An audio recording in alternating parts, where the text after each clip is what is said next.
For a revolution? Oh, there's certain things that you have to need. You must have a few certain ingredients, and if you don't have them, you will not have a successful revolution. Now, my name is James Denton, and before this day, have any of you ever heard of the American Jim Denton? Nope. No one ever has. I am not famous. I'm a humble man from Braintree, Massachusetts. Are you coming along, miss? Wonderful. Always good to have reinforcements. Where are you from, dear? Salt Lake City. My God, another person from a place I have no idea. Boise. Okay. Wonderful. I'm glad to see you. I've heard it's all civilized out in that area now. Nowadays. It's amazing. As I was saying, my name is James Denton, and I was born in the year of our Lord, 1749, on the 28th day of January, in the town of Braintree, Massachusetts. The town is 10 miles south of where we stand right now. There I lived until I was exactly your age, 13 years old. And at the age of 13, my father died. And so my mother, Mercy, thought it best that I, her son, James, be removed here to Boston. I was to start an apprenticeship. Oh, I was a servant until the age of 21. Oh yes, you say you're not free. I know what it's like to serve an apprenticeship or to be an indentured servant to someone. My uncle, his name was Lendell Williams, I was his servant and apprentice. By law, he could legally beat me to within an inch of my life if I did anything that displeased him. He would, however, because of a contract between him and my mother, he would feed me, clothe me. He would teach me his trade of coopering, barrel making. He would also teach me to read and write and also add and subtract my sums. And at the age of 21, I was released back into the world and I owed no tuition. Think about that. Yes, absolutely. Yes, forget about school. Yes, and sell your children into indentured servitude. That's the way to go. Yes, we did not consider it proper to raise our own children. In my day, what you did is when they're almost fully grown, you send them off to someone else and let them raise them. Absolutely.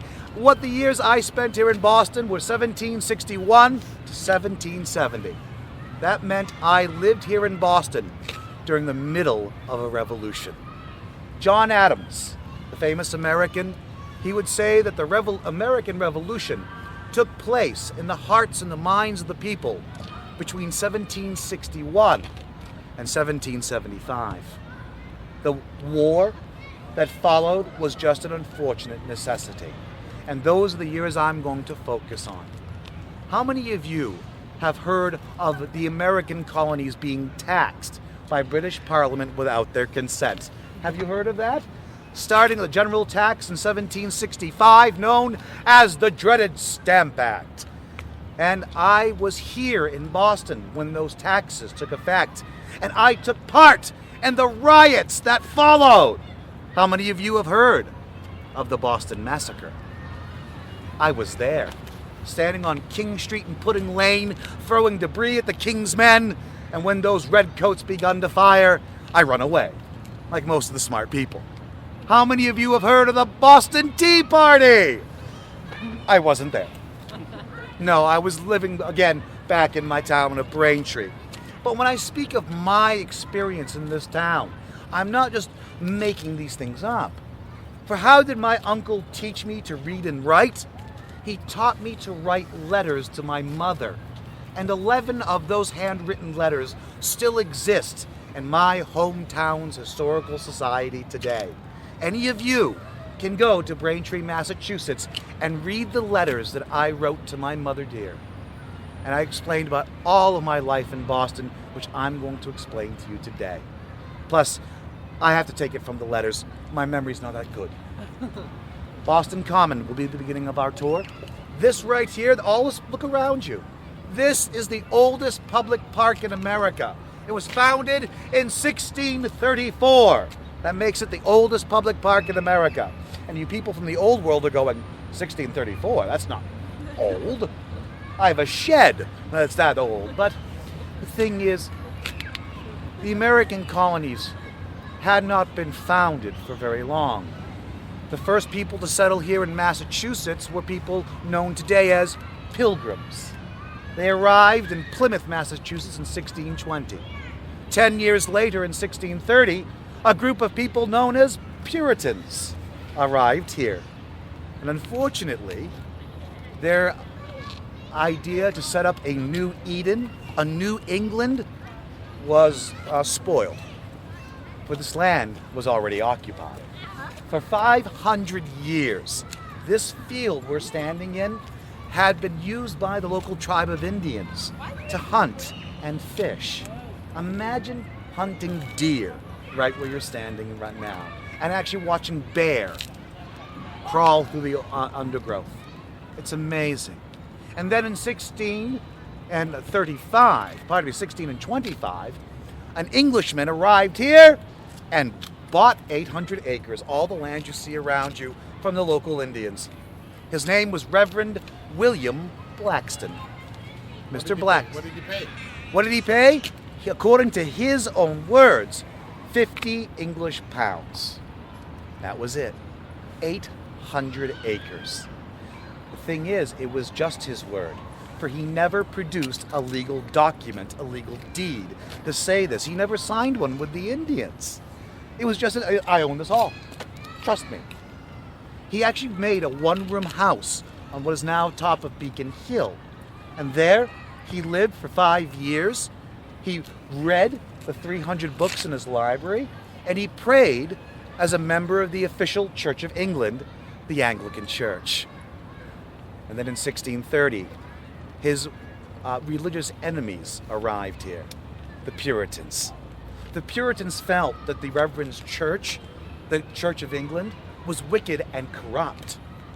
They felt that the church was so wicked that God may even sink England into the ocean. That's what some of them believed. And so they came here to start their own commune, their own religious commune. And they were not Irish? Oh no. Oh no. We'll talk about the Irish later. It's amazing how things have changed. The Puritans came here and they first lived in Charlestown, Massachusetts, the end of the Freedom Trail. Do any of you plan to go to the end of the Freedom Trail all by yourself? Very good. As soon as you get across the Charles River, stop breathing in. That's what any Puritan would tell you. The air is poisonous. That's what they thought. That's what they thought was killing them one after the other. They didn't realize it was the bad well water. And actually, the Puritan leader, John Winthrop, wrote in his diary a term for the bad air. Latin, malaria. The first time that word is used in the English language to describe a disease. And my friends, he begs and pleads with the hermit, the Reverend William Blackston, can we use part of your land? And even though he is religiously opposed to them, he is a good Christian. And he allows them to use part of his land. They're so happy. They immediately say, we will never use 50 acres of your land. It will always be yours. And they made the Reverend a member of their Puritan church against his will. He is now subject to their Puritan laws. What do you like to do for fun? Go to a party. That is illegal. Oh, yes. What do you like to do for fun, sir? Pray. Pray. He's a smart man. Absolutely. Dancing, singing, holidays like Christmas, women wearing makeup, men making too much of a profit is considered wicked and therefore illegal under Puritan laws. And so after 4 years of living with the Puritans, the good Reverend writes in his diary, I left Britain because of the bishops. I fear I will leave Boston because of the brethren. He sells 44 acres of his land back to the people of Boston for their common use. And we're standing on it now. How much did he get? How much did he get? Did he make a profit? 68 pounds sterling. It's amazing. For just the 44 acres. When he got the 800 acres for 50, it's amazing. He leaves town and there's a legend he returned, but no one knows for sure. Ladies and gentlemen, I first saw this land in 1761, and all the trees you see around you were not here. This was an open field where we grazed cow, sheep, and pig. Yes, the beginning of the Freedom Trail is a cow field. This is also where we trained our local militia. And this is also where we had our public entertainment. Now, what do you like to do for fun, boy? Go out with friends. Go out with friends, and what do? Do you just do nothing? No, we go out and do stuff. Do stuff. Very good. PlayStation. Yeah, oh, those things. Oh my God. The thing is that my uncle Lendo Williams encouraged me never to throw rotted vegetables away. Oh yes, save them up in bushel baskets. And when someone is placed into the stocks, or the pillory, or another torture device, yes, you know! So you can come down here and throw rotted vegetables at sinners being tortured on Boston Common. That's our entertainment. That's a colonial PlayStation. Great, there great you go. fun, great It's fun. interactive. It's wonderful. The first set of stocks was built on Boston Common in 1637 by Edward Palmer, a local carpenter. He's also the first man placed into his own stocks for charging too much money for making them. They put him in his own stocks for several hours every day until he lowered his price. He waited 2 days. Absolutely. They would put people in the stocks and the pillory and tie them to the whipping post for all sorts of offenses, even into my lifetime. And I loved it. And we even had a special holiday, an English holiday, that we celebrated every year on November the 5th. Anyone know from the old world what the English do on November the 5th? Guy Fawkes. Guy Fawkes Day. Remember the 5th of November, the gunpowder treason and plot. I see of no reason why the gunpowder treason should ever be forgot. In 1605, 13 Catholic conspirators tried to assassinate the Protestant King of England. 1605, yes. And what happened is that their munitions expert, a man named Guy or Guido Fawkes, was arrested before he could light the fuse to 36 barrels of gunpowder in the basement of the House of Lords. He failed, and to this day they still celebrate that fact.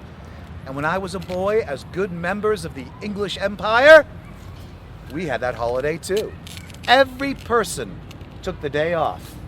We all gathered down here on Boston Common, made a large parade, and marched through the streets of town, knocking on everyone's doors, asking them for money.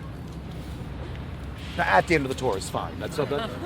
But you're very smart. You went right for the money because it's not just me asking for money, it's 600 other people too. And if you don't give the money at the front door, we'll search your house till we find it.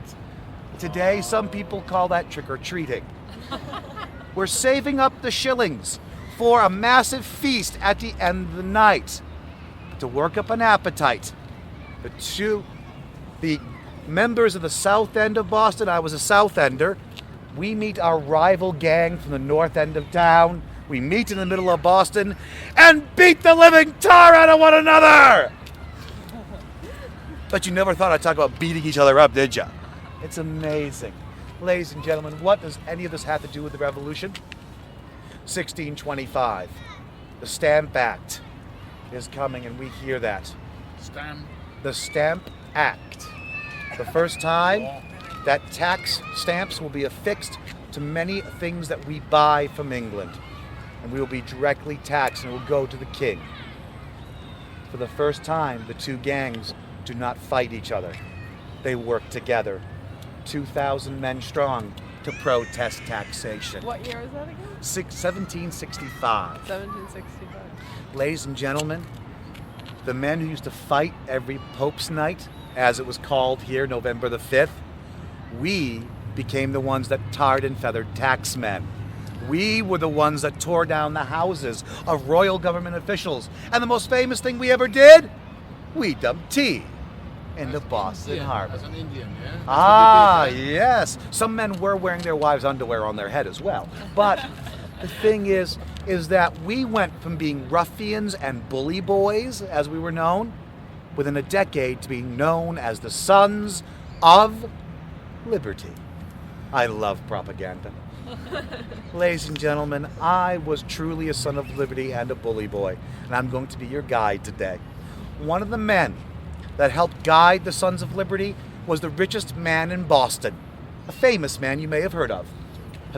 Yes, you've heard of him. Of course, everyone's heard of John Hancock. No one's ever heard of Jim Denton, no. But Mr. Hancock's home used to be right there up on top of Beacon Hill, which happens to be the second site on the Freedom Trail. Let's go right there.